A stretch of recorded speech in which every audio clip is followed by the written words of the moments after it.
ஆப்பத்துக்கு வேறு மாவு இருக்குது. தேங்காய் தூவணும் போட்டு எதையோ போட்டு வச்சு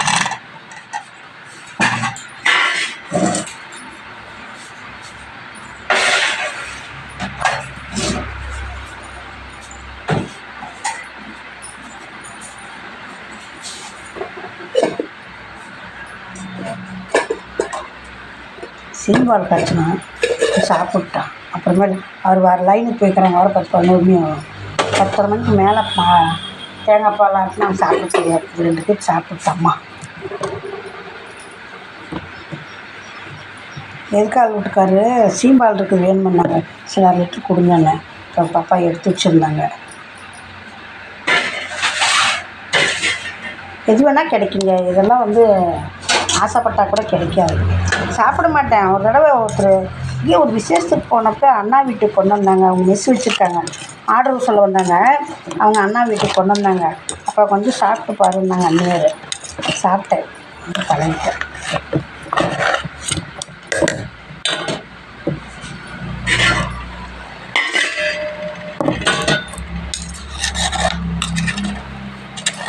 பாலெல்லாம் ஊற்ற மாட்டேன். அந்த பாப்பா பால் ஒரு டம்ளர் ஊற்றுக்கா அப்படின்னாங்க. சரி பண்ணேன்.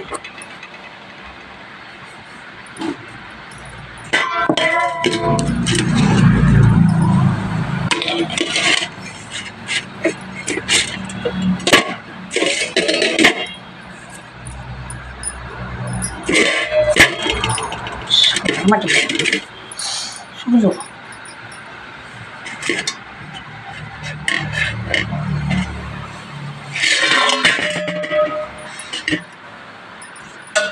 கட்சியில் நல்லா வச்சு விட்டுருக்கேன்.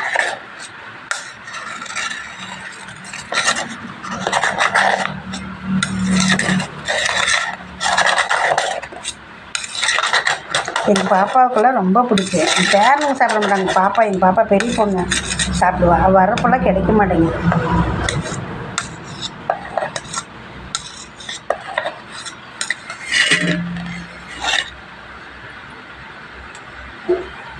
உழுவில் அப்படியே உள்ளே கீத்தாவ சூப்பராக இருக்கு.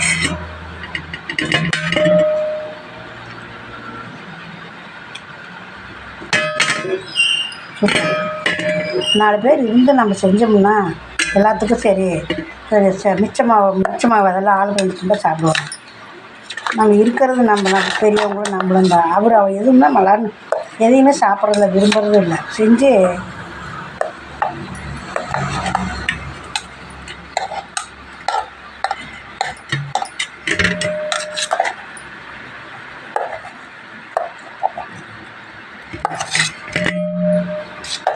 குண்டாவே இருந்தாலும் பரவாயில்ல. ஒரு தடவை குண்டாலே இருந்தால் கூட வந்தால் கூட புளி பண்ணிட்டு சூடு பண்ணி கொடுத்துருங்க. அப்படியே சூப்பராக இருக்குதுங்க.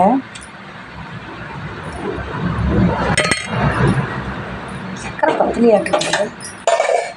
இந்த மாமியாருக்கு அப்படி தான் இருக்கணும். அவங்க சக்கரை பண்ணி வச்சா போனாலும் வேண்டாமா கம்மியாக இருக்குன்னு பரவாயில்ல. அவங்க 2 செஞ்சு சாப்பிட்டா போதும். இஞ்சி பூண்டு உளிக்க சொன்னேன். உளிச்சிட்ருக்காங்க. உளிச்சிட்டாங்க. அருவாமனை கழுவுறாங்க. இந்தாங்க சாப்பிட்டு பாருங்க. இங்கே வைக்கிறதான். இது பூண்டு இது இஞ்சி கழுவிட்டாங்களாம்.